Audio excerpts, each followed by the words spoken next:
Step 1, place in clamp. Make sure clamp is flat. Step 2 is make sure that this is level with the pipe all the way round. 3, put that in there.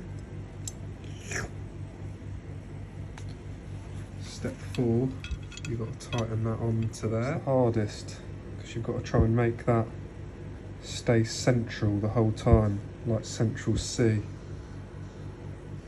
Because what you'll find is when you tighten that up, that sometimes likes to wonk to one side. There you go. That did start wonking.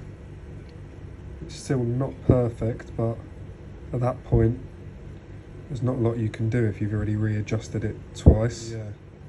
Make sure these fly nuts are done up tight as well, otherwise that pipe starts slipping in and coming out the back, which is what's just started happening there. Until that hits that point, see the pipe should now be thicker in that spot. You can take it out and inspect it, and if it's not thick enough, you might have to do a bit more on there. That looks thicker now.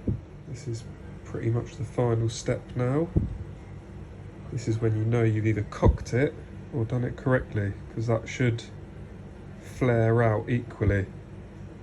Make sure it's going in straight if you can line it up as much as you can. That's what it looks like before you take it out of the clamp. Not looking too bad, but we'll see once we take it out of the clamp. Oh, there you go. Zoom it out a little bit, zoom it in a little bit. Yeah, not perfect, but I think it should pass it. On all sides there's a lip that closes, so shouldn't be leaking.